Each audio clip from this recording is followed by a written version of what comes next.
KP astrology क्या कहती है, 2026 कैसा आने वाला है? तो इस ब्लाइंड प्रेडिक्शन में मत जाइएगा कि पूरा साल अच्छा है या पूरा साल बुरा। मन में फीलिंग आएगी यार मैं ये कर दूंगा वो कर दूंगा, लेकिन एंड रिजल्ट जीरो भी हो सकता है। बेस्ट मोमेंट क्या होगा, सबसे खराब प्रेडिक्शन क्या है सर? सबसे अच्छी प्रेडिक्शन कि बहुत सारे लोग, लेकिन वो फिनिश कर पाएंगे नहीं अच्छी सक्सेस में। 2026 है, अगर आप उसका टोटल करें सबको पता है कि 1 आता है, लेकिन वो 1 आ कैसे रहा है। और जब आपका कॉन्फिडेंस का लेवल थोड़ा सा गड़बड़ होगा, आपको नहीं पता चलेगा लेकिन होगा। जो रिलेशनशिप में है, मान लीजिए टॉक्सिक रिलेशनशिप चल रही है, क्या ये सही समय है कि आप मूव फॉरवर्ड कर लें? मतलब रिलेशनशिप, ये केपी चार्ट की जरूरत क्यों पड़ी? तो केपी चार्ट इन्हीं चीज़ों में आपकी हेल्प करता है, बिल्कुल माइन्यूट जाकर कि आपको ये काम जमेगा भी कि नहीं जमेगा। आजकल एक नया ट्रेंड है कि एस्ट्रोलॉजर से हम कि किस टाइम पर हम। सर ये बड़ा अच्छा क्वेश्चन है, वैलिड क्वेश्चन है, तभी मैंने कहा मैं आपका फ़ैन हूँ क्योंकि आपके क्वेश्चंस अच्छे होते हैं। 2026 में फाइनेंस को लेकर बड़ी बातें हो रही हैं कि स्टॉक मार्केट क्रैश कर सकता है या और डिप देखने को मिल सकते हैं। कि वही है ना कि आप शुरुआत अच्छी देंगे, मतलब आपको टेम्पटेशन आ जाएगी कि मेरे को इतना फ़ायदा हो गया और लगाएंगे, फिर वो धड़ाम तो zero ज़ीरो हो जाएंगे। तो इसलिए वहाँ बुद्धि लगानी है। अच्छा, बीच में आपने न्यूमरोलॉजी का जिक्र किया था, नंबर्स की आप बात कर रहे थे। बहुत सारे लोग कहते हैं कि सही नंबर से, जो न्यूमरोलॉजिकली सही नंबर है, उससे कॉल करें तो बात बन जाएगी। ये पॉसिबल होता है? लेकिन मोबाइल न्यूमरोलॉजी आपका लक बदल सकती है, ये बिल्कुल गलत बात है। लेकिन ये बात बिल्कुल सच है कि लास्ट के 4 डिजिट पे ज़्यादा वर्क करो। तो अगर आपको आपका कोई दुश्मन हो, अगर आपको किसी दुश्मनी निभानी है, तो उसे आप रिकमेंड कर सकते हैं कि लास्ट का डिजिट। Hello hi, welcome. कैसे हैं आप सब लोग? मैं हूं आपके साथ तुषार कौशिक और एक और पॉडकास्ट लेकर हम लोग आप लोगों के बीच में। जैसे कि आप लोग जानते हैं कि एस्ट्रोलॉजी, स्पिरिचुअलिटी, ये वो सब्जेक्ट्स हैं जिसमें आप सबको खास इंटरेस्ट है, और यही वजह है कि एक के बाद एक लगातार ऐसे एपिसोड्स, ऐसे पॉडकास्ट और ऐसे गेस्ट मैं बुलाता रहता हूं जिनसे मिलकर आपको खुशी हो, जिनसे मिलकर आपको वैल्यू एडिशन मिले। चाहे वो इंफॉर्मेशन के लेवल पर हो, यानी कि आपको कुछ पता लगा जो आपको नहीं पता था, चाहे वो आने वाले साल की भविष्यवाणियों से जुड़ा हुआ हो या आपकी जिंदगी से जुड़ा हुआ। सेकंड पॉइंट, या तो ऐसी चीजें हों जो आपकी लाइफ में वैल्यू एडिशन इन चीजों को लेकर करे कि भाई आप लोगों को या तो एंटरटेनमेंट हुआ आपका, या फिर आपको एक बड़े लेवल पर एजुकेशन मिली। सो कुल मिलाकर आप लोगों के मतलब का यह पॉडकास्ट है।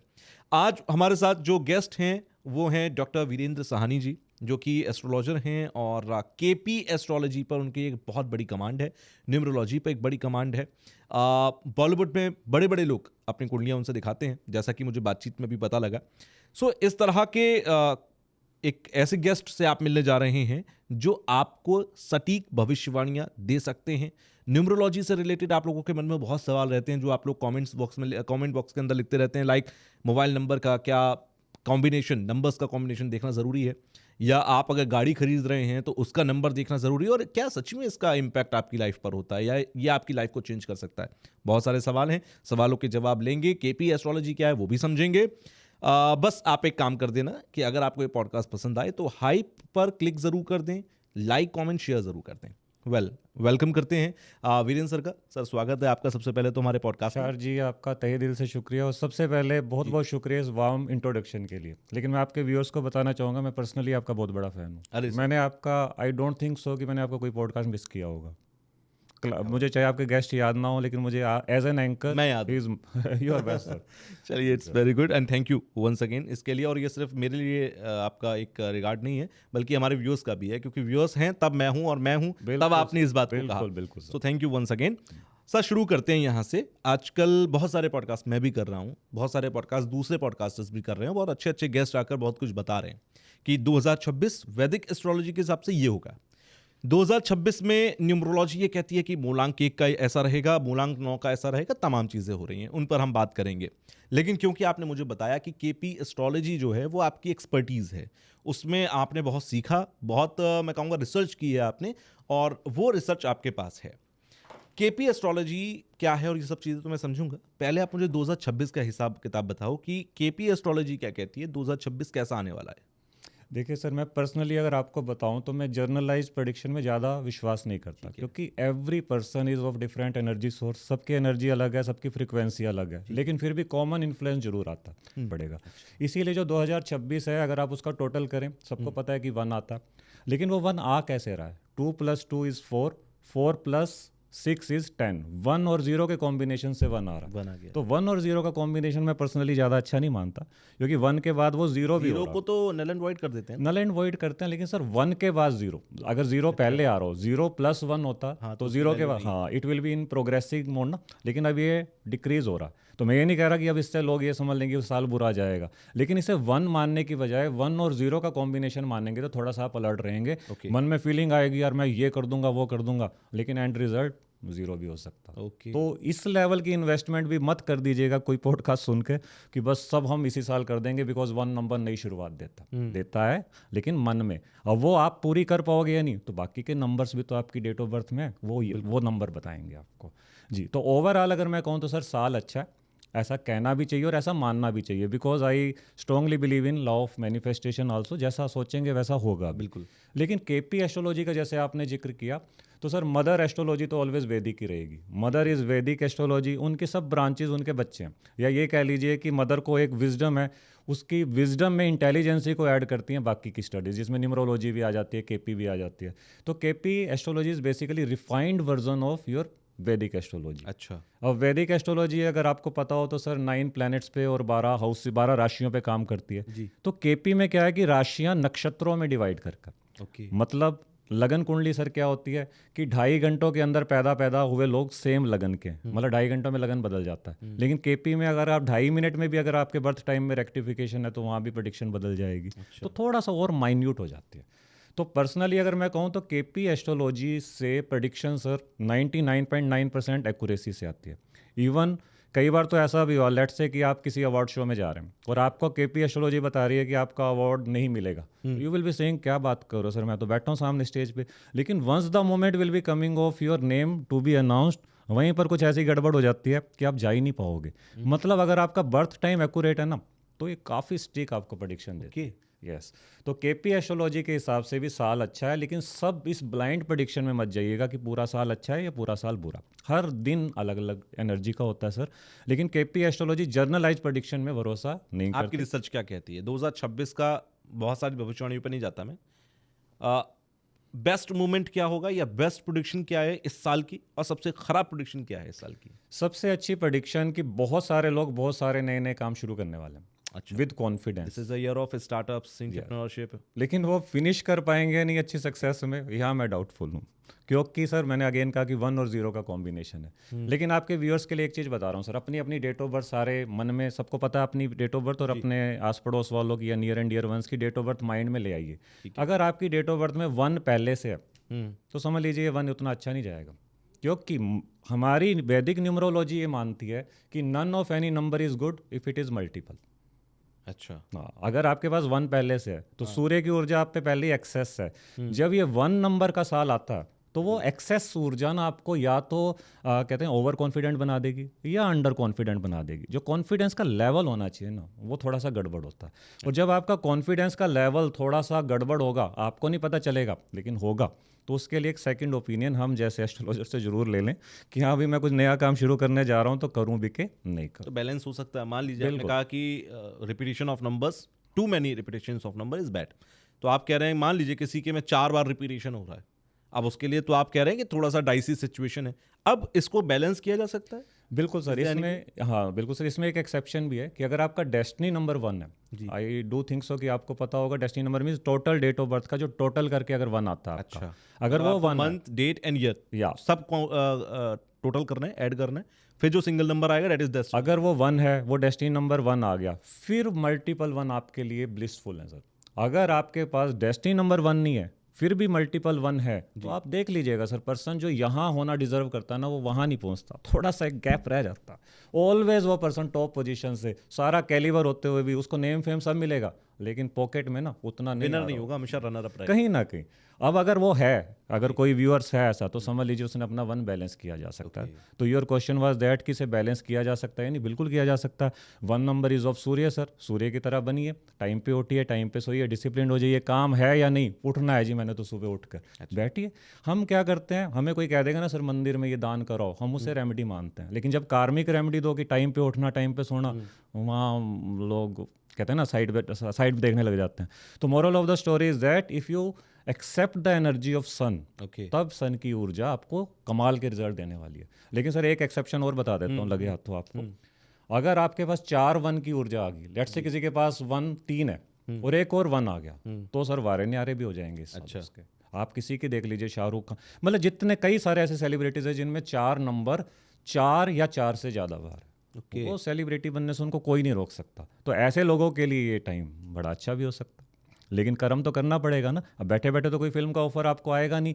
मैं हमेशा यही बोलता हूँ सर कि आप अपने फील्ड के अंबानी जरूर बन जाएंगे, देश के बने ना बने, अगर आप इस 1 नंबर की ऊर्जा को सही यूज़ करके चल लिए। क्योंकि आइडियाज़ आपके मन में आने वाले हैं, अपनी टीम सिलेक्ट सही से कर लेना बस। यानी कि कुछ रेमेडीज हैं, अगर आप उन रेमेडीज को कर लें या उन तरीकों को अपना लें तो 2026 का जो 1 नंबर है वो आपके लिए बेनिफिशियल हो सकता है, बेहद खास। आपको राजा बना सकता है, बट बिल्कुल। उसको आपको संभालना पड़ेगा। बिल्कुल ठीक है जी सर। एक चीज़ पर मैं आता हूँ। आपने शुरुआत में कहा, अभी जब मैंने बेस्ट मोमेंट पूछा, आपने कहा ये साल है नई शुरुआत का।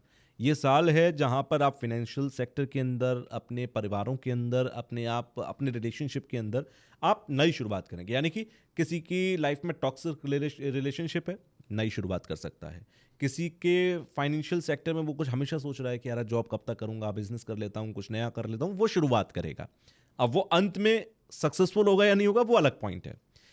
क्या जो रिलेशनशिप में है, मान लीजिए टॉक्सिक रिलेशनशिप चल रही है, पति पत्नी के बीच में अच्छे संबंध नहीं है, या परिवार के अंदर बाप बेटे में अच्छे संबंध नहीं है, क्या ये सही समय है कि आप मूव फॉरवर्ड कर लें? जी सर, मैं इसे ऐसे भी कहूँगा, नई शुरुआत का ये मतलब नहीं है जिनमें डिस्प्यूट चल रहा है वो नई वाइफ की तलाश शुरू कर दें। नहीं, आपकी पुरानी वाइफ से ही आपको नई शुरुआत फील हो सकती है। अच्छा, मतलब रिलेशनशिप सुधर सकते हैं। ओके। हाँ, लेकिन सर इसमें एक चीज़ का थोड़ा सा मैं कहूँ क्लैरिफिकेशन देना चाहता हूँ कि बहुत से पॉडकास्ट में बस 1 नंबर वालों के लिए ऐसा जाएगा, 2 के लिए ऐसा जाएगा।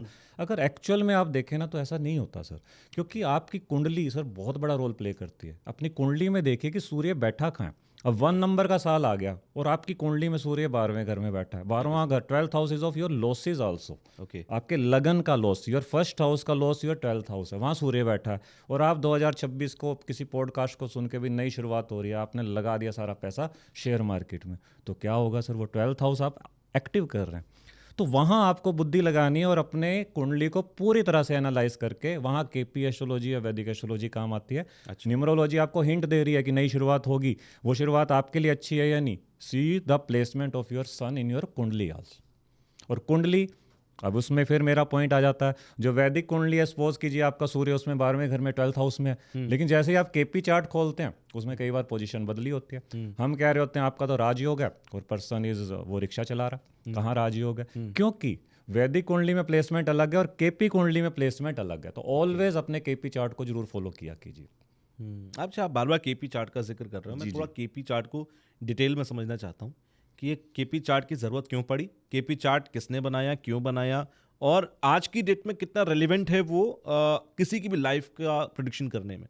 देखिए सर, आप ये मान के चलिए जो वैदिक कुंडली, जो लगन चार्ट हम पढ़ते आए हैं, चंद्र कुंडली, उसमें क्या है कि एक आइडियल मान लिया जाता है कि सारे हाउसेस के बीच का जो एंगल है वो 30 डिग्री का। ठीक है। मतलब जो 12 हाउसेज हैं उनके बीच का एंगल 30 डिग्री का है, जबकि एक्चुअल में ऐसा नहीं है। जब आप बिल्कुल माइन्यूटली देखते हैं तो किसी का एंगल 30 डिग्री है, किसी का 27.5 डिग्री है, कोई 26 डिग्री है। तो केपी चार्ट उस पर वर्क करता है कि बिल्कुल एक्यूरेट पोजीशन पे। उससे क्या है कि जैसे किसी का राहु फर्स्ट हाउस में है, वो केपी चार्ट में जब हम देखते हैं वो फर्स्ट हाउस में ना होकर किसी और जगह चला गया, और पर्सन पूछता है कि भी मेरे को राहु के इफेक्ट क्यों नहीं मिल रहे, क्योंकि केपी चार्ट की पोजीशन का आपको एक्चुअल रिजल्ट मिल रहा होता है। तो इसलिए नेसेसिटी क्यों पड़ गई? जब कुंडलियाँ बनी थी सर, उस टाइम क्या था, मतलब लोगों के क्वेश्चन क्या होते थे कि गवर्नमेंट जॉब लगेगी या नहीं, प्राइवेट जॉब होगी, एब्रोड सेटलमेंट होगा, 3-4 क्वेश्चन। आजकल तो सर करियर में भी एन नंबर ऑफ ऑप्शंस आ गए। जैसे पॉडकास्ट हम कर रहे हैं, ये करियर कहाँ सोचा था पहले किसी ने, ये भी करियर हो सकता है। तो केपी चार्ट इन्हीं चीज़ों में आपकी हेल्प करता है, बिल्कुल माइन्यूट जाकर कि आपको ये काम जमेगा भी कि नहीं जमेगा। इसलिए इसमें रिफाइनमेंट की नीड हुई। तो ज़्यादा पुरानी हिस्ट्री नहीं है केपी की, 100 ईयर्स अराउंड आप मान सकते हैं। कृष्ण मूर्ति जी एक मैथमेटिशियन थे, तो वो भी एक साइंस फील्ड के पर्सन थे जिन्होंने इसमें रिसर्च किया। और केपी की पूरी, मतलब इसमें कॉम्बिनेशन बने हुए हैं सर, स्टिक हर चीज़ का कॉम्बिनेशन है। लेट्स से आपकी शादी हुई है तो वैदिक एस्ट्रोलॉजी में आप 7th हाउस देखेंगे, बट एक्चुअल में आप देखिए सर 7th हाउस शादी का नहीं होता, 7th house is your bed partner. अब आज की जनरेशन में शादी से पहले 4-4 अफेयर लोगों के चल रहे हैं, लेट्स से, और वो बच्चा अपने पेरेंट्स के आगे आकर पूछता है कि सर मेरी मैच मेकिंग कर दो फलाने पर्सन से, है ना, जबकि वो इनपुट हमारे पास सही आ नहीं रही है कि भी इनके 4 वो मतलब 7th हाउस पहले यूज़ हो चुका। एग्जैक्टली। तो कहाँ से सर फिर प्रेडिक्शन सही आएगी? इसीलिए केपी एस्ट्रोलॉजी में हमें ये पूछना नहीं पड़ता। केपी लगा लो, नाड़ी एस्ट्रोलॉजी, उसमें हमने माना है कि मंगल इज द कारक ऑफ हस्बैंड, शुक्र इज द कारक ऑफ वाइफ। बस हमने मंगल को मानकर हस्बैंड प्रेडिक्शन करनी है, उसमें 7th हाउस नहीं देखा जाएगा, बिकॉज 7th हाउस आज के ज़माने में बहुत यूटिलाइज पहले ही हो रहा, यूज़ या मिस यूज़ जो भी कह लीजिए। तो यहाँ केपी एस्ट्रोलॉजी आज के दौर में स्टिक बैठती है। ग्रेट। सो केपी एस्ट्रोलॉजी से कहीं पर लिमिटेशंस हैं कि केपी एस्ट्रोलॉजी अगर आप एज ए केपी एस्ट्रोलॉजी आप कर रहे हैं तो ये लिमिटेशंस हैं, इसके आगे आपको किसी और का सहारा लेना पड़ेगा, ये कंप्लीट है? देखो सर, कंप्लीट कोई भी स्टडी नहीं है, मैं पर्सनली मानता हूँ, तो मैं अपनी कंसल्टेशन में भी लोगों को इसे खिचड़ी वर्ड यूज़ करता हूँ कि none of any astrology is perfect. तो कुछ इस स्टडी में अच्छा है, कुछ उस स्टडी में अच्छा है। तो केपी में जो सबसे अच्छी बात है वो ये है कि इवेंट प्रेडिक्शन इसमें सबसे अच्छी है कि इस दशा में रिजल्ट होगा या नहीं, क्योंकि जो वैदिक एस्ट्रोलॉजी है वो परमोटेशन एंड कॉम्बिनेशन पे चलती है। ओके। कि भी मंगल और शुक्र का कॉम्बिनेशन आ रहा है तो ऐसा हो सकता है, क्योंकि दशा फ्रेंडली है, एनिमिटी है, वो चलती है इनके उप नक्षत्रों पे। वहाँ जाके पता चलता है कि मंगल और शुक्र चाहे आपस में दुश्मनी रखते हैं, लेकिन वहाँ जाके उनके जो उप नक्षत्र है वो दोस्ती रख रहे हैं। तो जो पंडित जी प्रेडिक्ट कर रहे थे कि दशा बेकार जाएगी, उसके हिसाब से बंदा कहता नहीं जी मेरी तो बहुत बढ़िया आ गई। तो वहाँ सारी कहानी बदल जाती है। वहाँ केपी एस्ट्रोलॉजी परफेक्ट है दशा प्रेडिक्शन में जी। लेकिन जब आप ये गुण मिलान करते हैं, पंचांग जिसे कह सकते हैं, उसके लिए आपको वैदिक एस्ट्रोलॉजी पे ही जाना चाहिए। और पर्सनली मैं मानता हूँ कि अगर आपको कोई स्टडी वीज़ा की क्वेरी है, वर्क वीज़ा की क्वेरी है, या आपको लिटिगेशन की क्वेरीज है, उसमें वैदिक न्यूमरोलॉजी से अच्छा कुछ नहीं है। गाड़ी नंबर, नेम करेक्शन, उसमें वैदिक न्यूमरोलॉजी बेस्ट है। तो हर स्टडी की अपनी अपनी कुछ ना कुछ क्वालिटी है। तो एक एस्ट्रोलॉजर को लाइक मल्टीप्लेक्स होना चाहिए कि सब कुछ आना चाहिए उसको। उसको सारा ज्ञान होना चाहिए, हाँ, तभी वो बेटर तरीके से कर पाएगा प्रेडिक्शन। क्योंकि अच्छा, मैं हाँ जी सर, हाँ प्लीज आप। जैसे मैं कई बार एग्जांपल देता हूँ सर, एक किसी की मतलब बड़े एक रिनॉन्ड, और ये बड़ा फेमस किस्सा है कि बड़े रिनॉन्ड से गुरु जी ने किसी बच्ची की डेट निकाली थी 2 Feb 2002। बड़ी अच्छी डेट थी अगर आप सर्च करोगे पंचांग से, और उनको न्यूमरोलॉजी नहीं आती थी, बड़े अच्छे से उस डेट को निकाला, लेकिन उस बच्ची ने 2022 में सुसाइड किया, जब मल्टीपल 2 वाला मतलब ईयर चल रहा था। अब न्यूमरोलॉजिस्ट इस डेट को अच्छा नहीं कह सकते क्योंकि मल्टीपल 2 है सर, चंद्रमा की मतलब कहते हैं बैंड बजी हुई है, मन बिल्कुल मतलब डावाडोल है। उस डेट को अगर पंडित जी को न्यूमरोलॉजी भी आती होती तो शायद वो उसमें थोड़ा सा और मंथन करते, नक्षत्रा तो अगले दिन भी रहना था, तो उसे 3 डेट पे आप रिकमेंड कर देते अगर आपके हाथ में हो। यहाँ पर फिर लैक ऑफ नॉलेज काम आती है। इसलिए मैं कभी ये नहीं कहता कि मुझे केपी आती है तो केपी इज़ परफेक्ट, नहीं, सारी स्टडीज़ में कुछ ना कुछ परफेक्ट है। अच्छा सर, यहाँ से एक रैंडम क्वेश्चन निकलता है। रामचरितमानस में कहा गया कि जन्म मरण लाभ हानि यश अपयश ये सब विधि हाथ। जन्म किसी का किस समय पर होगा ये तो परमात्मा ने लिख रखा है। आजकल एक नया ट्रेंड है कि एस्ट्रोलॉजर से हम टाइमिंग निकलवा लें कि किस टाइम पर हम सर्जरी करके बच्चे को जन्म दें। क्या आपको लगता है कि ये जो फॉर्मेट नया शुरू हुआ, ये ट्रेंड शुरू हुआ, ये विधि की मर्जी से हो रहा है या ये विधि के साथ खिलवाड़ है? सर ये बड़ा अच्छा क्वेश्चन है, वैलिड क्वेश्चन है, तभी मैंने कहा मैं आपका फ़ैन हूँ क्योंकि आपके क्वेश्चंस अच्छे होते हैं। तो सर इसमें जैसे कई लोग आकर कहेंगे सर मेरे गाड़ी का नंबर तो 1000 है, 001 है, तो मैं उन्हें हमेशा कहता हूँ आपने नंबर को नहीं चुना, नंबर्स ने आपको चुना। आपकी कोई दशा अच्छी आनी होती है ना, आप अपने आप ही गाड़ी का नंबर, घर का नंबर अच्छा ले आते हैं। और जब नहीं आनी होती तो सर चुन के जो मैं कहूँगा ना ये नंबर सर आपको नहीं रखना, अरे सर मेरा तो यही नंबर है, बिकॉज दशाओं ने आपको चुना।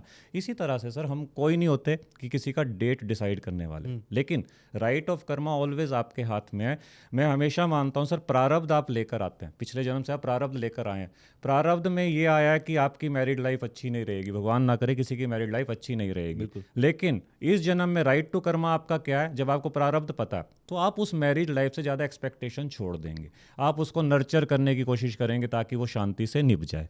इसी तरह से अगर आप में सर विजडम है, आपने अच्छे काम किए हैं, तो अपने आप ही आपका एस्ट्रोलॉजी में विश्वास जाएगा। जब बच्चे का बर्थ होना होगा तो आप जरूर किसी योग्य पंडित जी पे जाएंगे और डेट निकालेंगे, ताकि विधि आपको उस बच्चे के लक में है कि सपोज करो उसका लक थोड़ा सा डामाडोल रहना है, तो उसमें भी डैमेज कंट्रोल करके आपको डेट मिल सकती है ना। मतलब आपके दिमाग में वो विचार तभी आएगा क्योंकि ऊपर वाले ने आपको कहीं ना कहीं ब्लेस करना होगा, नहीं तो सर कोई रास्ता आप किसी का मतलब दशाओं ने जो रिजल्ट देना ना सर वो देना ही है। बहुत क्लियर है, यानी कि अगर आप किसी एस्ट्रोलॉजर के पास जा रहे हैं, वो आपको रेमेडी दे रहे हैं, ये सब इसलिए हो रहा है, कहते हैं ना कि हम कठपुतलियों की तरह हैं। बिल्कुल ये सब हम इसलिए कर रहे हैं क्योंकि जो हमारी डेस्टिनी है, जो प्रारब्ध है, वो हमें उस तरफ अब ले जाना चाहता है। तो वो उस तरीके की चीज़ें हमसे करवा रहा है। तो जिस तरीके की चीज़ें होती हैं हमारी लाइफ में वो सब कुछ डिस्टाइंड है और वो प्रारब्ध का ही खेल है, ये हम सीधे सीधे मानकर चल सकते हैं। अच्छा, मैं जरा उस पार्ट पर आ रहा था, केपी एस्ट्रोलॉजी आपने कहा, जैसे वैदिक एस्ट्रोलॉजी देखते हैं उसकी अपनी अलग रेमेडीज़ हैं। हम वास्तु में जाते हैं, वास्तु की अपनी अलग रेमेडीज़ हैं, लाल किताब के अलग अपने उपाय हैं। केपी एस्ट्रोलॉजी के भी कुछ उपाय अलग होते हैं, कुछ अलग तरीका है। नहीं sir, it is only the refined version of वैदिक एस्ट्रोलॉजी। इसमें सिर्फ फ़र्क क्या है कि सपोज कीजिए आपकी मंगल की महादशा चल रही है, हमने सिर्फ देखना है कि मंगल का नक्षत्र स्वामी कौन है और उसका उप नक्षत्र कौन है, हम उसका उपाय आपको देंगे। सिर्फ इतना सा फ़र्क होगा कि अगर वैदिक में आप जा रहे हैं, वैदिक एस्ट्रोलॉजर अगर कोई उपाय दे रहा है और अगर केपी एस्ट्रोलॉजर मान लूं अगर वो कोई उपाय दे रहा है, तो दोनों में अंतर हो सकता है। अंतर हो सकता है क्योंकि हमें ओवरव्यू से दिखेगा, सरफेस से दिखेगा कि मंगल की महादशा, लेकिन जब आप Okay. उपनक्षत्र पे जाते हैं तो हमें पता चलता है यार ये तो शुक्र की महादशा चल रही है, उपाय आप मंगल के कर रहे हैं, तो वेयर इज द उपाय ऑफ शुक्र, तो हमें वहाँ शुक्र को भी अगर उपाय में डाल देंगे तो आपको एक्यूरेट रिजल्ट। अच्छा, मतलब एक एस्ट्रोलॉजर के बताए हुए अगर उपाय काम नहीं कर रहे हैं तो क्यों? क्योंकि वो आप एक ब्रॉड लेवल पर देखकर उपाय कर रहे हैं। बिल्कुल अगर सर। आपको नहीं काम कर रहा यानी कि आपको प्रिसाइज होना पड़ेगा और माइन्यूट होना पड़ेगा, तो बिल्कुल। फिर आप केपी एस्ट्रोलॉजी में जाइए, वहां के उपाय करिए, जिससे कि आप एक प्रॉपर माइन्यूट तरीके से देख पाए कि अच्छा मुझे इस जगह पर काम करना है, बिल्कुल तो सर। वो और ज्यादा काम करे। मतलब बेसिकली इस लाइन का सीधा सा मतलब ये है कि केपी एस्ट्रोलॉजी कहाँ सबसे ज़्यादा काम करती है, जहाँ कार्मिक अलाइनमेंट करना हो।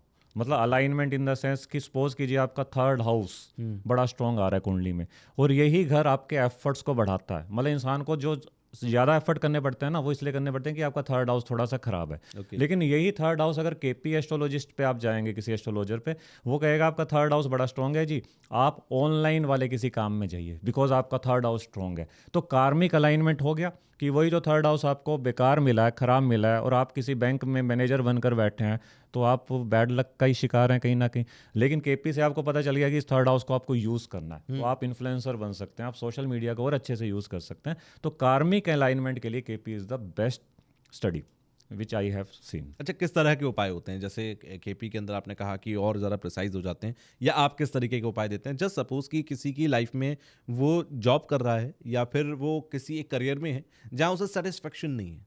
बहुत सारे लोग होते हैं जो मुझसे रिलेट भी करेंगे मेरी बात से, कि जॉब कर रहे हैं बट सेटिस्फेक्शन नहीं है और उनके अंदर इतना करेज भी नहीं है कि वो कुछ नया कर सकें। क्यों? ड्यू टू फैमिली लाइबिलिटीज़ हैं, बहुत सारी रिस्पॉन्सिबिलिटीज़ हैं, सैलरी आती है, उससे घर का खर्चा चलता है, माँ बाप की दवाइयों का खर्चा चलता है, नहीं कर पाते। क्या कुछ ऐसा है उपाय कि उनका वो करेज भी आए, उनकी जो रिस्पॉन्सिबिलिटीज़ हैं वो भी चलती रहें और एक नई शुरुआत भी कर सकें? क्योंकि हम 2026 की बात करते हैं तो नए शुरुआत का साल है, जैसा आपने कहा। किस तरीके के उपाय कर सकते हैं वो लोग? सबसे पहले अगर मैं पर्सनली मानूँ तो सर उपायों को मैं 3 कैटेगरीज में रखता हूँ, लाइक एलोपैथिक, होम्योपैथिक और सीधा सर्जरी। ठीक है। अब एलोपैथिक, इसे अगर हिंदी में बोलें एस्ट्रोलॉजी की टर्म में, तो तंत्र, मंत्र और यंत्र। ओके। तंत्र, पहले मंत्र कैटेगरी पे आते हैं। Mantra is like homeopathic medicine, कि slow and study wins the race, कि आपको मंदिर जाना, 43 डेज गाय को चारा खिलाना ही है, तो पर्सन को कोई साइड इफेक्ट नहीं, आराम से स्लो एंड स्टडी कोई भी छोटा उपाय रेगुलर करते हैं अगर आप, तो बड़ा इफेक्ट देता है, अच्छा इफेक्ट देता है। चलो ये हो गया। लेकिन कई बार पर्सन ऐसा आता है, वो कहता है यार मेरा सर दर्द तो अभी हो रहा है, मैं कहाँ 43 डेज पहले मंदिर जाऊँ, वो कहता है मुझे तो अभी पेन किलर चाहिए। That pain killer is called यंत्र। यंत्र इन द सेंस आपने कोई स्टोन पहन लिया, आपने कोई किसी प्लेनेट का यंत्र अपने घर में स्थापित कर लिया, तो वो एलोपैथिक कैटेगरी होगी। तीसरी है जी तंत्र। तंत्र इज लाइक सर्जरी की, अच्छा ये आपका बॉडी का पार्ट खराब है, निकाल दो उसको, जैसे करते हैं। लेकिन मैं तंत्र को पर्सनली प्रमोट नहीं करता, लेकिन वो तंत्र कैटेगरी होती है। तो तीनों तरह के उपाय काम करते हैं। चॉइस अगेन क्लाइंट की है कि किस तरह का क्लाइंट है, किस तरह की उसकी समझ है, किस तरह का उसका डिसिप्लिन है। अब पर्सन में अगर सपोज करो मल्टीपल 1 आ रहे हैं, अब वो पर्सन को आप डिसिप्लिन कैसे बनाओगे? अगर उसने वो डिसिप्लिन है तो इसका मतलब उसका 1 ठीक है, नहीं तो आप उसे कह दो सुबह उठ के ये करना वो करना, वो कर नहीं पाएगा। तो फिर ऐसे उपाय देने का फायदा क्या उसको? फिर उसको पेन किलर की जरूरत प्रैक्टिकल नहीं है वो उसके लिए। बिल्कुल बिल्कुल। तो यहाँ फिर हमें वेरी करना पड़ता है इन चीज़ों को। बाकी रही केपी एस्ट्रोलॉजी की बात, सर मैं केपी एस्ट्रोलॉजी के कुछ अलग से, जैसे मैंने बोला कि उसके अलग से उपाय नहीं होते, प्लैनेट्स वही हैं, उन्हीं प्लैनेट्स के उपाय देने हैं, लेकिन प्लैनेट फाइंड आउट करने का तरीका अलग है कि उस प्लैनेट की जगह में इस प्लैनेट के उपाय देने। और प्लस में कार्मिक रेमेडी, जैसे आपने कहा कि पर्सन का मन करता है कि मैं करियर चेंज करूं। अब इसमें अगर हम न्यूमरोलॉजी से देखें तो सर सबसे पहले हम क्या देखते हैं, अगर किसी में मल्टीपल 9 है ना, या 9 की दशा आ रही है, न्यूमरोलॉजी में भी दशा होती है कि 9 की दशा आ गई, आप सर करियर से सेटिस्फाई हो ही नहीं सकते, आपका मन कर लथार्जिक फील करेंगे अपने काम के लिए, आपका मन करेगा मैं काम चेंज करूं। तो हमें पता चल गया कि मल्टीपल 9 है, तो क्या करना है, 9 की ऊर्जा घटानी। अब ऐसा पर्सन मोबाइल नंबर में 9 लेकर चल रहा होगा तो कहाँ करियर सेट होगा। तो moral of the story is that सबसे पहले उपाय ऐसे देने चाहिए जो हमारे डेली लाइफ की चीज़ों में एग्जिस्ट करते हैं, उनको मैनेज करके। फिर आता है दूसरा उपाय कि जैसे मंगल है तो हनुमान चालीसा आपको पढ़नी है, आपको हनुमान जी की तरह जीना है। ये नहीं कि आप खा रहे हैं दबा के नॉन वेज दारू पी रहे हैं और फिर जय बजरंग बली कर रहे हैं, नहीं सर। मतलब प्लेनेट का मतलब सीधा क्या है कि उनके करैक्टर को भी अपनाइए, ये नहीं कि सिर्फ जो बता दिए उपाय वो करने लग जाइए। तो मेरा पर्सनली केपी एस्ट्रोलॉजी में यही तरीका रहता है किसी को उपाय देने का। अच्छा, जिस बात का आपने जिक्र किया मैं आपको बताऊंगा, बताना मैंने सही समझा या नहीं, कि जो भी उपाय आपको बताया गया, मान लीजिए कोई आपसे कह रहा है कि आप मंगलवार के दिन हनुमान जी के मंदिर में जाइए क्योंकि आपको उनकी ज़रूरत है, तो आप हनुमान जी की तरह जीना शुरू करो। कोई अगर आपसे कह रहा है कि आप बृहस्पतिवार को भगवान विष्णु के मंदिर में जाइए, तो भगवान विष्णु की तरह आप जीना शुरू करो, उनके गुणों को अपने अंदर लेकर आओ, तब वो उपाय काम करते हैं। बिल्कुल सर, बिल्कुल कार्मिक रेमेडी इसी को कहते हैं। अब जैसे अगर मेरे 100 क्लाइंट है और उनको मैंने सूर्य की रेमेडी दी, अगर मैंने 2 रेमेडीज दी कि एक तो सुबह जल्दी उठना है और जल्दी उठकर सूर्य को पानी देना है जी। और एक रेमेडी मैंने दी कि अपने घर में पीतल का सूर्य लगा दीजिए, तो 99% लोग पीतल का सूर्य लगा देंगे, जल्दी नहीं सुबह जल्दी नहीं उठेंगे, क्योंकि वो इजी लगता है उनको। लेकिन एक्चुअल में रेमेडी असर करती हैं, जो आपका मेन प्लैनेट है उसकी तरह आप बन जाइए। ओके। जैसे किसी का राहु है मेन प्लैनेट, तो आइए ना कैमरे के सामने, किसने रोका, आप छाएंगे ही छाएंगे। अब राहु वाला कहे नहीं मैं तो जी बैक कैमरा रहूंगा, मैं तो राइटिंग करूंगा, नहीं जमेगा सर। केतु वाला कैमरे के सामने आएगा, वो नहीं चलेगा। उसे चाहिए कि वो चुप के लिखे, कुछ लिरिक्स लिखे और म्यूजिक डायरेक्टर कोई और हो, सामने कोई और आ रहा है। तो आपको प्लैनेट की टीम मिली है, उसे समझिए, उसके अकॉर्डिंग चलिए, तो आप छा जाएंगे, कैसे नहीं छाएंगे। ओके जी। अच्छा, बीच में आपने न्यूमरोलॉजी का जिक्र किया था, नंबर्स की आप बात कर रहे थे। बहुत सारे लोग कहते हैं कि मोबाइल नंबर जब भी आप लें तो उसके लास्ट 4 डिजिट को आप इस तरह देखें, तब वो आपके काम आएगा। एक शख्स मुझे भी कई साल पहले मिले थे, उन्होंने कहा था कभी भी, जब मैं जॉब में था, कि आप कभी भी जॉब के लिए कॉल करें तो आपने इस नंबर से कॉल नहीं करना है, इस नंबर से कॉल करना है। आई ट्राइड, और एक बार ऐसा काम हुआ भी, तो मुझे लगा शायद वो ठीक कह रहे थे। तो ये क्या काम करती हैं सारी चीज़ें, नंबर्स की एनर्जी मोबाइल नंबर के अंदर काम करे। मान लीजिए मैं किसी बिजनेस डील के लिए कॉल कर रहा हूँ और मैं अगर सही नंबर से, जो न्यूमरोलॉजिकली सही नंबर है, उससे कॉल कर रहा हूँ तो बात बन जाएगी। ये पॉसिबल होता है? देखिए सर, मोबाइल न्यूमरोलॉजी वर्क करती है, ओके। लेकिन मोबाइल न्यूमरोलॉजी आपका लक बदल सकती है, ये बिल्कुल गलत बात है। हाँ, लेकिन आपकी दशाओं में वही कि डैमेज कंट्रोल करने का काम ये करती है। फिर यहाँ बेस आता है कि आप गलत मोबाइल नंबर चुनेंगे भी तब, अगर आपकी दशाओं ने आपको गलत रिजल्ट देना है। तीसरी बात, अब कोई हाउसवाइफ है सर, जिसको सारे दिन में अपनी मम्मी पापा और बहन से ही बात करनी है, लेट्स से हाउसवाइफ बुरा नहीं माने, मैं एक जनरल बात कर रहा हूँ, उसमें मोबाइल न्यूमरोलॉजी क्या काम कर लेगी। अब आप किसी ऐसे बिजनेस में हैं जहाँ अननोन लोग आपको फ़ोन करते हैं, नंबर मिलाते हैं, कंपनीज के सेल्स के जितने भी नंबर हैं जी, वहाँ इस चीज़ का फ़र्क पड़ता है। अब जैसे मैं आपसे मिला हूँ कि मुझे पता है कि आपका नाम ही है, तो मैं आपका नंबर, मैं शायद ही कभी मिला हूँ, मैं नाम सेव कर लूँगा, तो वहाँ पर तो फिर नेम न्यूमरोलॉजी ज़्यादा वर्क करेगी। नंबर में आपका मिला ही नहीं रहा हूँ तो वो कहाँ वर्क करेगा। तो ये वहाँ है जहाँ अननोन बार बार आपके नंबर को मिलाया जाता है, वहाँ मोबाइल न्यूमरोलॉजी वर्क करती है। लेकिन ये बात बिल्कुल सच है कि लास्ट के 4 डिजिट पे ज़्यादा वर्क करो, और स्पेशली जो सबसे लास्ट वाला डिजिट होता है, उस तरह की कॉल्स आपको ज़्यादा आती हैं। तो अगर आपका कोई दुश्मन हो, अगर आपको किसी दुश्मनी निभानी है, तो उसे आप रिकमेंड कर सकते हैं कि लास्ट का डिजिट 7 ले लें। ओके। 7 कभी मत लें, मतलब अपने दुश्मनों को सलाह दे दीजिए कि 7 ले लो, क्योंकि 7 नंबर लास्ट में होना और पीछे से अगर आप गिन के जो 4th प्लेस आता है वहाँ पर 7 होना, सर आप देख लीजिएगा उनका लाइफ में क्या हाल हो रहा होगा। ओके। बिल्कुल। तो ये नंबर्स वहाँ वर्क जरूर करते हैं, मतलब आपका डैमेज कंट्रोल बेस्ट क्या करते रहता है, लास्ट को कौन सा नंबर रखना चाहिए? लास्ट में सर सबसे, अगर आप किसी बिजनेस में, अब लेट्स से कि आप क्या बोलते हैं, पॉलिटिशियन है, तो लास्ट में 1 नंबर होगा तो बड़ा कमाल करेगा। लेकिन अगर आप एस्ट्रोलॉजर हैं लाइक अस, तो वहाँ 2 नंबर लास्ट में होगा तो बड़ा अच्छा होगा, क्योंकि जिसके लास्ट में 2 नंबर होगा उसे थोड़े ऐसे कॉल ज़्यादा आएंगे, मतलब लोग रो रहे हैं सर ये प्रॉब्लम होगी, परेशान लोग हैं। तो अब एस्ट्रोलॉजर को ऐसे लोग चाहिए, ऐसे लोग आते हैं उनके पास। अब अगर आप कोई ऐसे काम में जहाँ फिल्म जगत में है, मीडिया लाइन में है, तो वहाँ 6 नंबर बड़ा अच्छा काम करेगा। लेकिन अगर जर्नलाइज बात करूँ तो 1, 3, 5 और 6 ये नंबर लास्ट में, और यही नंबर पीछे से गिनने पे जो 4th पोजीशन आएगी, या ये कह लीजिए कि 7th पोजीशन फ्रॉम स्टार्टिंग, यही नंबर वहाँ पर हो तो बहुत अच्छा रिजल्ट देते हैं। मेरे 4th और लास्ट दोनों 5 है। It's so good sir. आपको अच्छा, तभी मैं कह रहा हूँ कि ये चीज़ें ना सर, नंबरों ने आपको चुना हुआ है रिजल्ट देने के लिए। आपकी कई सारी जो प्रेडिक्शन होंगी आपकी कुंडली की, वो गलत निकलेंगी इन द सेंस कि आपने कई चीज़ों को ना बाय डिफॉल्ट ही नर्चर किया होता है, ठीक किया होता है। इसलिए एस्ट्रोलॉजर कहेगा आपके साथ ये हो रहा है, आपको होगा नहीं जी मेरे साथ तो नहीं हो रहा, बिकॉज ये वो भी आप नर्चर पॉसिबिलिटी है, कर चुके होते हैं, उस चीज़ को सेटल कर चुके होते मतलब हैं। कर्मा मैटर्स, आप कर्मों बिल्कुल से अपने सारी चीजों को ठीक कर बिल्कुल सकते हैं। Damage control basically.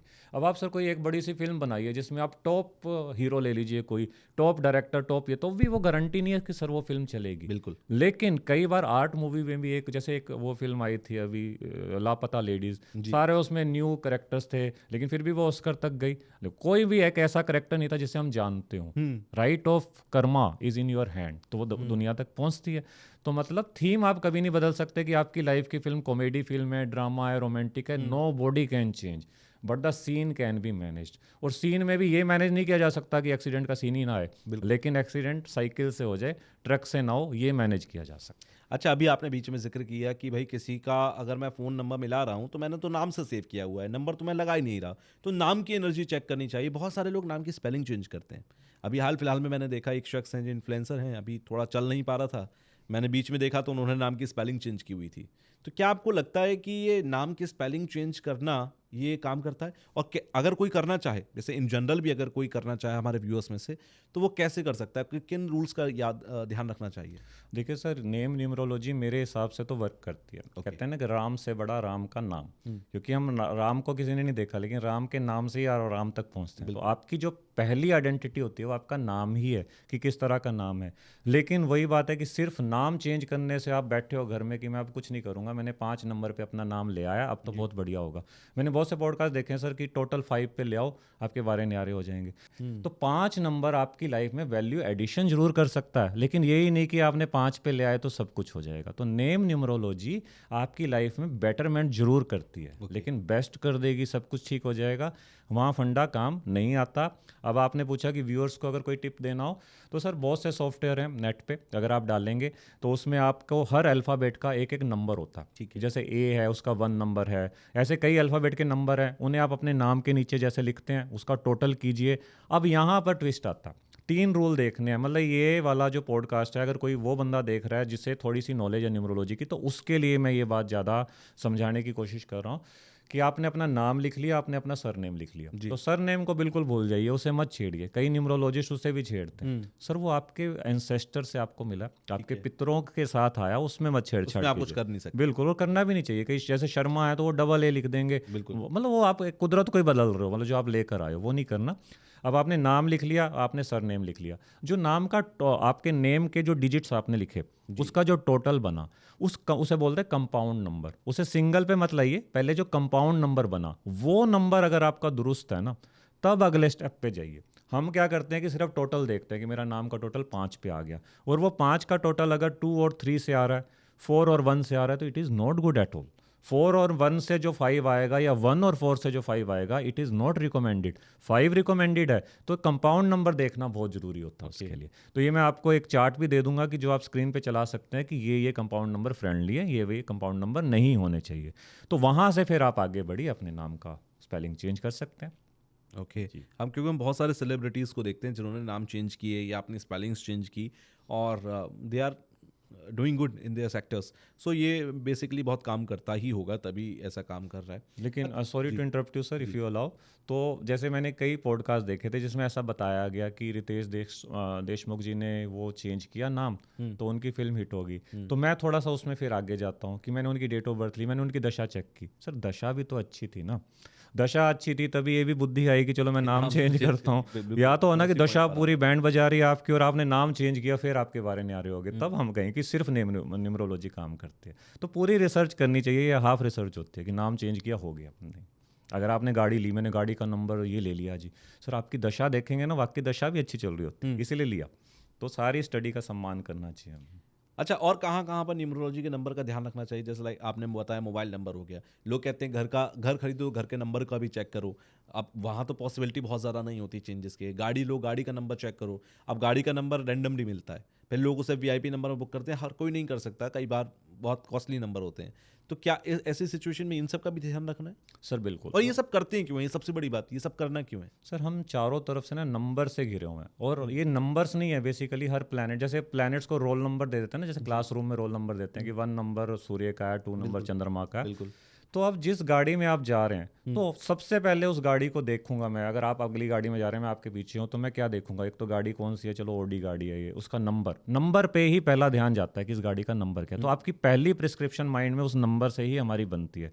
और वो नंबर सर कभी भी जर्नलाइज्ड होकर आपको नहीं लेना कि आपने यूट्यूब पे सुन लिया कि ये वाले नंबर होने चाहिए, वो थ्योरी गलत है। तो उसका मैं आपको एक फंडा बताने जा रहा हूँ कि 3 चीज़ें सर आपको ध्यान रखनी है कि आपकी डेट ऑफ बर्थ में अगर 3, 1 और 9, मतलब 3, 1 और 9, ये 3 नंबर आ रहे हैं, बहुत अच्छी बात है। अच्छा। आगे सुनते हैं। अगर उसके बाद 6, 7 और 5, ये 3 नंबर भी आ रहे हैं तो और अच्छी बात है। लेकिन 2, 8 और 4, ये 3 नंबर भी आ रहे हैं तो वो सारी अच्छी बातें खत्म हो जाती हैं। अब इस कहानी से क्या शिक्षा मिली?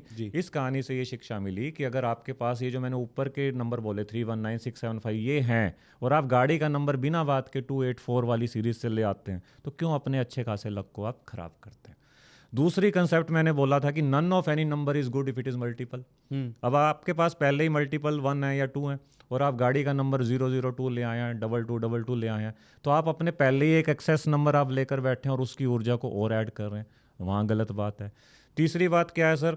जैसे कि 4 नंबर किसी के पास हो, 4 नंबर, 4 नंबर राहु का नंबर है, और अगर 4 के साथ 5 नंबर भी आप ले आते हो, तो ये आपको पैसा देता, बहुत देता, लेकिन आगे ये नहीं कोई बताता कि वो पैसा जाता कहाँ है। सर वो ब्लैक कोट पे जाएगा या वाइट कोट पे जाएगा, या मेडिकल में कहीं लग जाएगा, किसी लिटिगेशन में लग जाएगा। तो ऊपर वाला सर आपसे ज़्यादा स्मार्ट है, उन्होंने आपको चुन के नंबर्स दिए हैं, उनका सम्मान करो, और जो अच्छे नंबर मिले हैं उन्हें ही अपनी गाड़ी में लाओ, उन्हें ही अपने हाउस नंबर्स में लाओ। ये नहीं कि सुन के कि जर्नलाइज बस ये नंबर ले आओ। जस्ट सपोज किसी ने घर खरीदा, रैंडमली उसको नंबर मिला है, वो नंबर चेंज नहीं कर सकता। गाड़ी खरीद कर लाया है, जो एक जनरल प्रोसेस है, उसमें आपको रैंडम नंबर मिलता है, आप उस नंबर को चूज नहीं कर सकते अगर आप वीआईपी नंबर नहीं ले रहे हैं तो। अब किसी को एक रैंडम नंबर मिल गया, चाहे वो घर का हो या फिर वो गाड़ी का हो, अब वो क्या करे? अब मान लीजिए उसको वो सूट नहीं कर रहा है, या वो अकॉर्डिंग टू रूल्स वो उसके लिए सूटेबल नहीं है, तो अब वो चेंज भी नहीं कर सकता, सूटेबल नहीं है, फिर क्या करेगा वो? देखिए सर बड़ा अच्छा क्वेश्चन है, और ये काफ़ी लोगों के मन में आता भी, बहुत लोग रेलिवेंट, बिल्कुल सर, बिल्कुल रेलिवेंस रहेगा उनको इसमें सर। इस क्वेश्चन से पहला क्वेश्चन ये होना चाहिए कि एक घर में सर 5 लोग रहते हैं, तो किसके नंबरों के हिसाब से घर का नंबर होना चाहिए? गाड़ी सर घर में वाइफ भी चला रही है, हस्बैंड भी चला रहे हैं, तो किसका नंबर देखें? तो यहाँ कहानी वो आती है कि जो majority of the portion of the time use करेगा, मतलब जो आपके घर में अर्निंग मेंबर है, एज से नहीं देखना कि बड़े बुजुर्ग कौन है, जो अर्निंग, जिसके सर पे घर का एक होता है ना दारोमदार होता है, उसकी डेट ऑफ बर्थ से आपके घर का नंबर अलाइंड होना चाहिए। लेकिन लेट्स से कि नहीं है, तो सर एक सिंपल सा उपाय होता है जो मैंने बहुत टेस्ट किया और अच्छे रिजल्ट आते हैं कि जो आपके घर का नंबर है उसे बड़ा छोटा छोटा सा लिख दो, और अपने घर का एक नाम रख दो, जैसे मन्नत शाहरुख खान जी का, ऐसे जैसे आप, जैसे मैं सहानी हूँ तो सहानीज, कुछ इस तरह से, और नाम छोटा, नंबर छोटा सा कर दो, उससे भी काफ़ी ऊर्जा चेंज हो जाती है। लेकिन वहाँ सहानीज का फिर आपको वो देखना होगा न्यूमरोलॉजिकली टोटल, कंपाउंड नंबर जो आपने बताया था, वो ठीक है। तो इसमें बहुत कुछ है, इसमें डीप में जाएंगे। इसी तरह से गाड़ी का, अगर गाड़ी का नंबर नहीं चेंज कर सकते, तो सबसे अच्छा काम ये होता है सर, गाड़ी के डैशबोर्ड में हमेशा एक लाल कपड़े के अंदर 4 छुआरे जरूर रखो। मतलब ये वाकई प्लेनेट की ऊर्जा एक तरह से ना आपके प्रोटेक्ट बॉडीगार्ड का काम करती है, तो ये आप अंदर रखिए, तो आपको मन में संतुष्टि रहेगी कि चलो कुछ गड़बड़ नहीं होगा, कहीं सुना था यार गाड़ी का नंबर खराब है। आधी मैनिफेस्टेशन तो नेगेटिव वहीं से हो जाती है जब हम सुन लेते हैं कुछ, तो ये छुआरे आपको प्रोटेक्ट करेंगे। कुछ समय पहले मुझसे एक ने कहा कि कई बार लोगों की गाड़ियां ऐसी होती हैं कि मतलब कोई चीज़, गाड़ी बस निकाली थी कि स्क्रैच लग गया, मोबाइल जस्ट खरीदा था हाथ से गिर गया, वो ऐसा रहता है उन लोगों के साथ कि पूरी लाइफ उनके गाड़ी में एक ना एक डेंट रहेगा, सही करा के लाएंगे फिर एक स्क्रैच आ जाएगा। इसमें भी कोई न्यूमरोलॉजिकल या प्लैनेट का खेल होता है, ऐसा उन्होंने मुझसे कहा।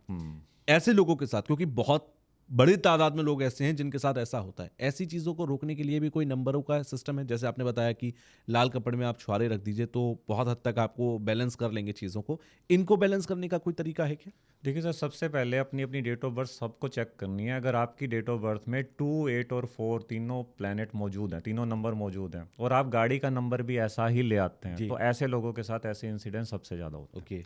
उसके अलावा जिनका 9 मल्टीपल है, 9 नंबर मंगल की ऊर्जा मल्टीपल है, आप ऐसे लोगों को देखना, वो ना कोई उनसे रिक्शे वाला भी ओवरटेक करे, वैसे तो रिक्शे वाला नहीं करेगा, चलो कोई भी ओवरटेक करेगा तो मन वो हेल्पिंग वर्ब, गालियाँ आजकल ई निकालेंगे। रिक्शे का दौर है सर, कर सकते हैं। हाँ, सही कह रहे हो। तो गालियां देना, कईयों की आदत होती है गाड़ी चलाते हो, ये मेरे से आगे कैसे निकल हाँ, गया, हाँ, वो मल्टीपल 9 होता है।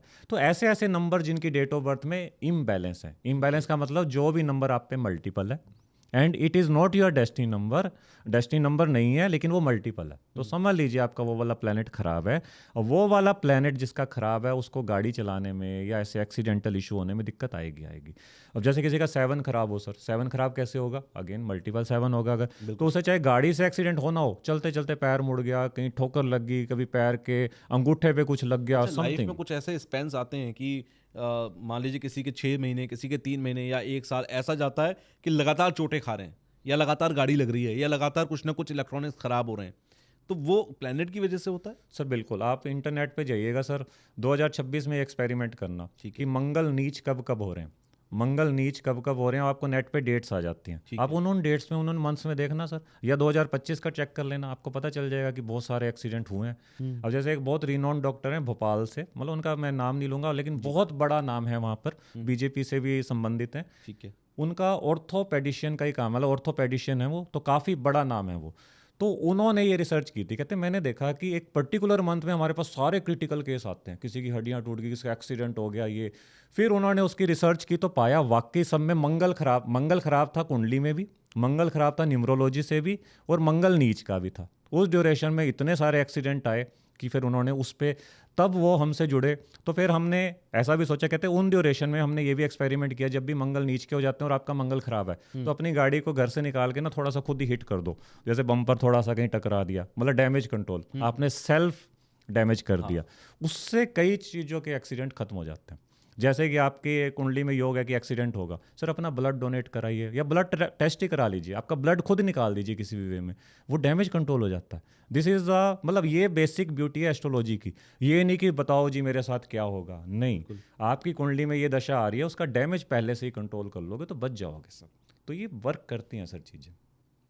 काफ़ी हद तक काम करते होंगे ये सारी जी, चीज़ें। जी, जी। अच्छा, कुछ चीज़ें और मैं समझना चाहूँगा फाइनेंस सेक्टर को लेकर। 2026 में फाइनेंस को लेकर बड़ी बातें हो रही हैं कि स्टॉक मार्केट क्रैश कर सकता है या और डिप देखने को मिल सकते हैं। यहाँ से जो मेटल्स हैं, प्रीशियस मेटल्स हैं, वो काफ़ी अच्छा राइज कर सकते हैं। आपकी प्रोडिक्शंस क्या कह रही हैं इसके बारे में? सर मैं, जो आपने 3 बातें बोली, मैं तीनों से ही वो रखता हूँ, एग्री करता हूँ, जी। क्योंकि एक तो 1 और 0 का कॉम्बिनेशन है सर, तो 1 और 0 का कॉम्बिनेशन मैं पर्सनली ज़्यादा अच्छा नहीं मानता, कि वही है ना कि आप शुरुआत अच्छी देंगे, मतलब आपको टेम्पटेशन आ जाएगी कि मेरे को इतना फ़ायदा हो गया और लगाएंगे, फिर वो धड़ाम zero हो नीचे आ जाएगा। जाएंगे। तो इसलिए वहाँ बुद्धि लगानी है कि आपको बात याद रख लेनी है कि नहीं मेरे को फ़ायदा हुआ है, निकाल लो या रुक जाओ, या अपनी दशा चेक कराओ कि मेरी दशा में आ भी रहा है कि नहीं, फिर आगे बढ़ो। लेकिन ओवरऑल मुझे नहीं लगता कि मार्केट बड़ी अच्छा स्टार्ट अच्छा देगी, लेकिन एंड होते होते होते होते आपको इतना अच्छा रिजल्ट उसका नहीं मिलने वाला, जो एज पर एस्ट्रोलॉजी मैं आपको बता रहा जी। हूँ। दूसरा सर, मेटल सेक्टर में जैसे गोल्ड की कॉस्ट लगा लीजिए, या मेटल, किसी भी आप मेटल में इन्वेस्ट करते हैं, उसके लिए ये साल मुझे स्पोर्टिव लग रहा। वहाँ आप स्पॉट आपको मिलेगी, तो कॉमोडिटी में आप इन्वेस्ट करेंगे तो आपको ज़्यादा फ़ायदा होगा, लेकिन शेयर मार्केट वगैरह में आपको थोड़ा सा नुकसान हो सकता है। या जो SIP होते हैं, म्यूचुअल फंड, जहाँ आपको मतलब ऐसी जगह पर इन्वेस्ट करना है जिसमें आपको रिजल्ट बाद में मिलना, आप मतलब भूल जाते हो लगा आप के। इंट्राडे में, आप शॉर्ट टर्म में काम जी। ना करें, लॉन्ग हाँ, टर्म में लॉन्ग काम टर्म में करें। काम करें, वहाँ आपको फ़ायदा हो जाएगा, और काफ़ी हो सकता है सर फ़ायदा इस साल। अच्छा। आप ये लगा लीजिए कि न्यूमरोलॉजी मानती है कि 9 साल का एक ड्यूरेशन खत्म हुआ है, ये 9 खत्म हो गया, 1 to 9, ये 9 का ईयर था, ऑडिट का ईयर, जिसना हिसाब किताब हो चुका अब आपका, अब जी। फ्रेश स्टार्ट का टाइम है 2026। यानी कि आप ये कह रहे हैं कि लॉन्ग टर्म की शुरुआत कर लो, 2026 में बहुत अच्छी बात है। जी। आप SIPs, म्यूचुअल फंड्स, आप इनमें इन्वेस्ट करो, नई नई पॉलिसीज ले लो, उसमें बहुत अच्छा है। रियल एस्टेट क्या कहता है? रियल एस्टेट किस तरफ जा रहा है सर 2026? रियल एस्टेट अच्छा जाएगा, Okay. जो मेरे हिसाब से, क्योंकि सर 1 की शुरुआत है, वही अब रियल एस्टेट कोई इस तरह से लेता है कि मैंने आज प्लॉट खरीदा परसों बेच दूंगा, तो उसके लिए नहीं। लेकिन रियल एस्टेट मीन्स आपने प्रॉपर्टी इन्वेस्ट की, आपके पास जरूर कहीं ना कहीं से स्पार्क आएगा कि मैं प्रॉपर्टी लूँ, और आप ले लीजिए उसे, छोड़ दीजिए, लेकिन 2.5 साल उसको रखिएगा। मतलब मेरे कहने का मतलब है कि जब शनि नेक्स्ट ट्रांजिट करेंगे, ये तो न्यूमरोलॉजी से हो गया कि 1 का साल है, लेकिन जब शनि राशि परिवर्तन करके 1 नंबर राशि में जाएंगे, एरीज में आएंगे, मेष में, 2027 में, मतलब 2026 में परचेज कीजिए, 2027 में मई जून के बाद उसको आप देखिएगा, उसके आपको रेट बढ़े हुए दिखेंगे, काफ़ी अच्छे लेवल के बढ़े हुए दिखेंगे। ओके। जी। मतलब कि आप ये सीधे-सीधे समझ के चलिए कि 2026 में हर जगह आपको लॉन्ग टर्म के लिए इन्वेस्टमेंट रखना है, जी। चाहे वो स्टॉक मार्केट हो, SIPs, mutual fund, real estate, कहीं पर भी आप लगा दीजिए पैसा और उसके बाद 2027-28 में आप उसका बेनिफिट देखेंगे। कुछ लोग ये भी कह रहे हैं 2032 तक का टाइम बहुत ज़्यादा ख़राब है या बहुत डाइसी है, ट्रांसफॉर्मेशन का टाइम है, गुरु अतिचारी रहेंगे अगले 2032 तक। तो ये सब भी है? सर पता है इसका इसमें इम्पैक्ट रहेगा? सर रहता है, देखो गुरु अतिचारी कब नहीं हुए, पहले भी हुए हैं, ऐसा तो है नहीं। जी। मेरा सबको एक ही सलाह होती है कि आप ना इंटरनेट पे कुछ भी सुनते हैं कि गुरु ऐसे हो रहे हैं, आप वो डेट्स निकालिए जो पिछले साल गए हैं और फिर उस साल को देखिए क्या वो साल मेरे लिए वाकई बड़ा मतलब तंग करने वाला था। आप पाएंगे कि नहीं यार ऐसा दुनिया चल रही है। अब जैसे कह देंगे 9 नंबर का साल बड़ा बुरा था, कहीं एक आग लगने की घटना होगी, उसी को कह देंगे देखा मैंने कहा था ना 9। सर इतना बड़ी दुनिया है सर, कहीं कुछ हो भी गया तो कहीं अच्छे काम भी तो हुए होंगे, आपके पर्सनल लाइफ में भी सब कुछ बुरा थोड़ा होता है कि अच्छा भी हुआ होगा। तो ये जर्नलाइज प्रेडिक्शन पे कभी मत जाना। जैसे कि मुझे याद आता है सर वो ऑस्ट्रेलिया का वर्ल्ड कप था, रिनोन्ड एस्ट्रोलॉजर सर मीडिया पे बैठे हैं चैनल पे, रोहित शर्मा सेंचुरी मारेगा, वो ये करेगा, और इंडिया हारा था सर उसमें। मतलब हमारे ऋषियों ने भी नहीं सोचा होगा कि हमारी एस्ट्रोलॉजी का ऐसा यूज होगा कि बड़े बड़े एस्ट्रोलॉजर मैच प्रेडिक्ट कर रहे होंगे।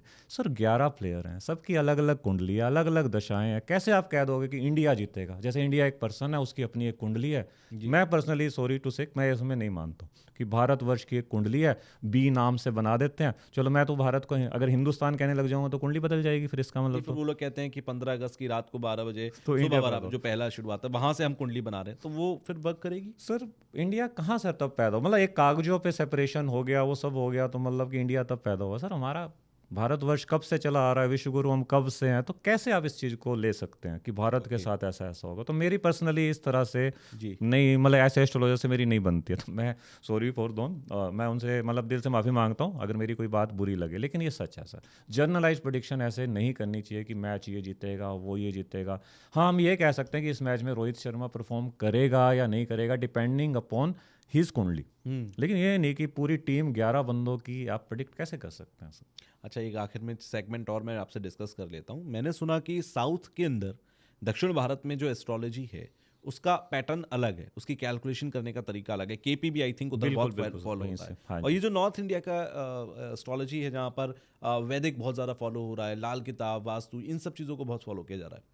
साउथ इंडिया का अलग पैटर्न क्या है? क्योंकि आप साउथ में भी आपने थोड़ा सीखा है जितना मैंने आपको जाना, और साथ ही साथ कहते हैं कि साउथ की प्रोडिक्शन जो होती है बहुत माइन्यूट और एक्यूरेट रहती है। क्यों, ऐसा क्या है वहाँ पर? कैलकुलेशन के क्या तरीके हैं? वैसे सर जनरलाइज नहीं कहना चाहिए कि साउथ की प्रेडिक्शन अच्छी या नॉर्थ की नहीं, ऐसा नहीं है। नॉर्थ में भी सर बहुत अच्छे अच्छे लोग हैं, बड़े रिनोन लोग हैं जिनसे मैं पर्सनली खुद भी बड़ा इंप्रेस्ड हूँ। ओके। लेकिन साउथ में सर वही केपी एस्ट्रोलॉजी आ जाती है कि केपी एस्ट्रोलॉजी, नाड़ी एस्ट्रोलॉजी वहाँ ज़्यादा चलन में है, और ये रिफाइंड वर्जन है वैदिक का। ओके। ये एक्यूरेट प्रेडिक्शन पे जाती हैं, ये मतलब परमुटेशन एंड कॉम्बिनेशन पे नहीं कि ये भी हो सकता है वो भी हो सकता है, वहाँ एक्यूरेट कि होगा या नहीं होगा। कैलकुलेशन की विधि वहीं बदल जाती है कि वैदिक में मानते हैं कि हर हाउस के बीच का एंगल 30 डिग्री है, जनरल थ्योरेटिकल हो गया। वहाँ प्रैक्टिकल है कि नहीं ये 30 नहीं है ये 20, मतलब वहाँ चलित चार्ट पे ज़्यादा फोकस किया जाता है। जो यहाँ सूर्य लगन में है, अगर आप केपी चार्ट में देखते हैं तो किसी का सूर्य लगन में ना मिलकर वो आपका सेकंड हाउस में आया होता है, तो हम उस चार्ट को साउथ इंडियन वाले फॉलो करेंगे तो वो प्रेडिक्शन ज़्यादा एक्यूरेट जाती है। जैसे राहु किसी का 29 डिग्री है, उसे अपना केपी देखना चाहिए कि उसका राहु केपी चार्ट में कहाँ बैठा है, अगर वो प्लेसमेंट बदल गई तो आपको वैसा रिजल्ट आ रहा होगा उसका। एक्चुअल में ये बात मैंने इसलिए कही क्योंकि एक शख्स से मैं मिला कुछ साल पहले, और उन्होंने कहा कि मैं मतलब किसी की उम्र तक प्रिडिक्ट कर सकता हूँ। हालांकि ये करते नहीं हैं हम लोग, बट स्टिल एक हम लोग इन जनरल टॉक में बैठे हुए थे तो उन्होंने कहा कर सकते हैं, तो हमने कहा ठीक है आप बताओ। तो हमने दो लोगों की, एक मैंने अपनी और एक अपने भाई की कुंडली दिखाई, तो उन्होंने एक लमसम बताया कि मैं एक्यूरेट नहीं बोलूँगा लेकिन लमसम आप इतना मानो है, ठीक है। फिर थर्ड नंबर पर चेक करने के लिए मेरे एक भाई हैं, उनकी डेथ हो चुकी है, तो मैंने उनकी कुंडली उनको दी। उन्होंने देखते ही कहा कि ये शख्स तो आज जिंदा ही नहीं होना चाहिए। फिर हमने फोर्थ एक और डेथ पर्सन की उनको दी, उन्होंने कहा ये भी जिंदा नहीं होना चाहिए। इतना एक्यूरेट कोई कैसे बता सकता है कुंडली देख के? वो साउथ के ही थे। तो उन्होंने कहा कि हम नक्षत्रों के हिसाब से देखते हैं चीज़ों को और इसीलिए इतना अच्छा प्रोडिक्ट कर पाते हैं। तो ये हद तक पॉसिबिलिटी होती है। बिल्कुल सर, हालांकि मैं इसे ये नहीं प्रमोट नहीं करूंगा कि ऐसा करना बिल्कुल, चाहिए, देखना भी नहीं चाहिए। हाँ और उन्होंने देखना भी। वो इन जनरल टॉक पे बैठे थे और हम बिल्कुल। लोग बहुत कैजुअल थे, बिल्कुल इसलिए उन्होंने बिल्कुल। बात कर ली। लेकिन सर ये सच है, इसमें जैसे हम वैदिक एस्ट्रोलॉजी में भी देखते हैं कि मारक प्लैनेट की दशा आ रही है तो उस टाइम पे आपको हेल्थ थ्रेट आएगा, लेकिन केपी एस्ट्रोलॉजी में कुछ ऐसे कॉम्बिनेशन है कि जब ये वाला उपनक्षत्र एक्टिव होगा, मारक का उपनक्षत्र एक्टिव होगा और उसके साथ ये वाला घर एक्टिव होगा, 8वां घर भी एक्टिव होगा, तो आपकी डेथ होगी। और उसमें तो डेथ का रीज़न भी आ जाता है Okay. कि मतलब इवन किसी ने सुसाइड वजह से? अटेम्प्ट किया या किसी को हॉस्पिटलाइज होकर जाना पड़ा या तड़प के जाना पड़ा या शांति से गया। बहुत कॉम्बिनेशन है सर केपी में, यही तो उसकी ब्यूटी है कि आप इतना एक्यूरेट। अब हम चलो हम फ्यूचर लोगों पे नहीं प्रिडिक्ट करते, लेकिन जिनके साथ जो जा चुके हैं दुनिया से, जब उनकी कुंडली पे आप रिसर्च करते हो तो बिल्कुल एक्यूरेट आती है, रीज़न तक एक्यूरेट आता। तो ये वाकई सर एस्ट्रोलॉजी कमाल वंस करती अगेन है। हम ये डिस्क्लेमर देना चाहेंगे, ना ही तो कोई नहीं एस्ट्रोलॉजर ऐसा बताएं बिल्कुल। और ना ही आप जानने की इच्छा रखें, क्योंकि जब एक बार ये आप जान लेते हैं तो जिंदगी बहुत नीरस सी हो बिल्कुल जाती है, सर, बिल्कुल। क्योंकि आप एक एक दिन गिनने लगते हैं। It's not good. In general एक चीज़ और मैं आपसे पता करना चाहूँगा, एक जो हमने रिलेशनशिप की स्टार्टिंग में बात की थी, आपने कहा कि संबंधों को सुधारने का साल है या संबंधों में आगे बढ़ने का समय है। इन दी एंड कोई ऐसी रेमेडीज़ हैं जो आप कहें कि ये टॉक्सिक रिलेशनशिप में जीने से अच्छा है, या तो इसको बेहतर कर लो या मूव फॉरवर्ड कर लो? किस तरीके की रेमेडीज़ करनी चाहिए? देखो सर, हमारा ये जब से 2000 वाला ईरा शुरू हुआ है ना, इसमें चंद्रमा की ऊर्जा ज़्यादा है, तो इस टाइम में इमोशनली इम्बैलेंस बहुत लोग हैं, यूथ तो सबसे ज़्यादा। मतलब अगर आप हमारे पास क्वेश्चंस आते हैं ना, जैसे मैं ऑनलाइन ऐप पे भी हूँ या हमारे पर्सनल क्लाइंट, मैक्सिमम मेरा ब्रेकअप हो गया, मेरा डाइवोर्स हो रहा है, हस्बैंड कहीं बाहर तो नहीं जा रहे, वाइफ का कहीं अफेयर तो नहीं है। इवन आजकल तो सर सॉरी टू से कि ये भी कि जब किसी लेडी का, मैं किसी को बधाई दे रहा कि मैम कॉन्ग्रेचुलेशन आपका पोता हुआ है, आपका ग्रैंडसन हुआ है, and she was like very sad, और वो पूछ रही सर क्या आप ये बता सकते हैं कि हमारा ही है, मतलब इसमें हमारा ही ब्लड है, because she was having doubt on her daughter in law. मतलब ऐसे ऐसे भी लोग आजकल चल रहे हैं दुनिया में, इतना काम खराब हो चुका है। तो इन लोगों के लिए, चाहे आप ये क्वेश्चन हमसे पूछें ना पूछें, लेकिन किसी ना किसी के मन में रिलेशनशिप के लिए डाउट्स जरूर हैं, उनके लिए कॉमन रेमेडी आपको दे रहा हूँ सर। ये नियम बना लीजिएगा, मैं तो कहूँगा जो भी पॉडकास्ट सुन रहा है, ये टेस्टेड रेमेडी है कि 5 तरह के सीजनल फ्रूट गाय को खिलाने लग जाइए 2 दिन, कब कब, अमावस्या और पूर्णिमा पे।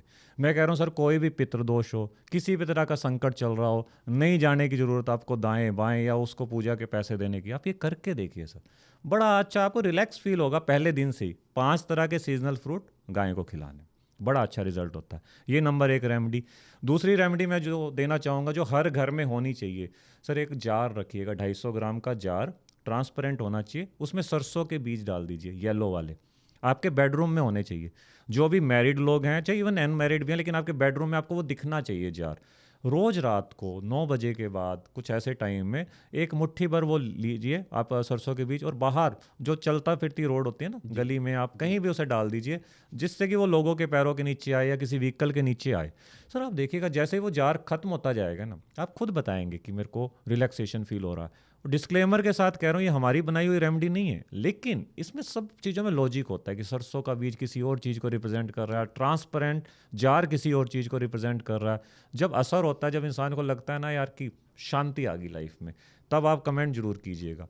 एक और last but not the least, कि सर गायें जो होती है ना, गायें में सारे देवी देवताओं का वास होता है। ठीक है। तो अगर आपको कुछ भी कभी समझ ना आ रहा हो कि भी मेरे साथ अच्छा नहीं हो रहा, कुछ नहीं हो रहा, तो चुप करके आपको अपने बॉडी वेट के बराबर चारा गाय को खिलाना। जब जब किसी प्रॉब्लम में फील करो ना सर, एक बार ये जरूर करके आओ। और जब करो तो गाय के माथे पे आपको थोड़ा सा स्प्रे गुलाब जल का भी करना है, गुलाब जल या कोई इत्र से उन्हें इन्फेक्शन ना हो जाए, इसलिए हम गुलाब जल कहते हैं। गुलाब जल आप कर दीजिए, अपने बॉडी के बराबर वेट, चारा आपने देना बॉडी वेट के बराबर, और प्लस में गुलाब जल माथे पे। आप फिर देखिएगा, आपको ऐसा लगेगा कि मेरी मैनिफेस्टेशन हो गया, कि जो सोचा था वो हो गया। और ये सब इसमें आपका जा क्या रहा है करने में। कई बुद्धिजीवी लोग कहेंगे कि गाय को खिलाने से कैसा हो जाएगा, करके देख लीजिए ना यार, अच्छा होगा तो बता दीजिएगा, नहीं हुआ तो गया क्या आपका गाय गौ माता की सेवा ही की है ना आपने। तो लेकिन उपाय असर करते हैं सर, अगर आप दिल से करो। वैसे भी किसी डॉक्टर के पास जब जाते हैं और वो जब दवाई देते हैं, तो हम उनसे भी तो नहीं पूछते बिल्कुल सर कि ये दवाई खा के अगर हम ठीक नहीं होते तो क्या होगा। तो करके देखिए, अगर ठीक हुआ, असर किया, तो आपके लिए बेहतर है, नहीं तो फिर कोई बात नहीं। अब ये यहीं तो से जी सर रहे एक बात हैं। याद आती है, जैसे डॉक्टर्स हैं, हम पहले जब डॉक्टर भी आपसे पूछता है रात को क्या खाया, क्या पिया, क्या प्रॉब्लम है, लेकिन एस्ट्रोलॉजी में कई लोग आएंगे ऐसे आके बैठ जाएंगे, हाँ जी आप बताओ जी क्या प्रॉब्लम है मेरे को, आप बताओ जी मेरे साथ क्या हो रहा है जी। सर। इससे फिर जैसी इन्फॉर्मेशन वो हमें दे रहा है, हम भी वैसे ही कुछ बता देंगे, ये हो रहा वो हो रहा है।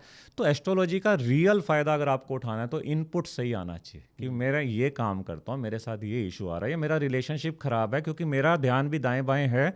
इनपुट सही आएगा तो आउटपुट आपको परफॉर्मेंस में मिलेगा, आपको रेमेडीज वर्क करेंगी। सिर्फ रेमेडी वर्क करेंगी ये बात बिल्कुल गलत है, कहीं ना कहीं आपको भी सुधरना होगा। बिल्कुल सुधरिए और जितना मैं बॉटम ऑफ द लाइन ले पा रहा हूँ वो ये है कि कर्मों को सुधारेंगे तो सब कुछ सुधर जाएगा, इसलिए कर्म बहुत इंपॉर्टेंस रखते हैं। सिर्फ प्लेनेट सब कुछ नहीं कर रहा है, आपके कर्म भी बहुत कुछ कर रहे हैं। सो वंस अगेन साहनी साहब बहुत बहुत धन्यवाद, आप आए स्टूडियो में और बड़े केपी एस्ट्रोलॉजी को मैंने बहुत करीब से नहीं समझा था, तो मैंने आज समझ लिया है। और भी बहुत सारी चीज़ें थी, और रेमेडियल पार्ट जो है हमारे इस पूरे पॉडकास्ट का, आई थिंक लोग ज़रूर फॉलो करेंगे। So once again thank you. आखिर में आप हमारे दर्शकों से कुछ कहना चाहें तो प्लीज़ कहें। सबसे पहले ये कहना चाहूँगा, आज मैं आपको 2026 आपका बहुत अच्छा जाए उसके लिए एक रेमेडी दे रहा हूँ कि तुषार जी के चैनल को लाइक कीजिए, सब्सक्राइब कीजिए और शेयर कीजिए। आप सबका 2026 बहुत अच्छा जाएगा। ये रेमेडी बहुत अच्छी है, और मैं जी। कहूँगा कि आने वाले जितने भी पॉडकास्ट के गेस्ट हैं, अगर आपने ये पार्ट सुना है तो आप भी ये रेमेडी ज़रूर बताइएगा बिल्कुल, हमारे बिल्कुल। पॉडकास्ट में। So once again thank you sir. Thank you, God bless you all.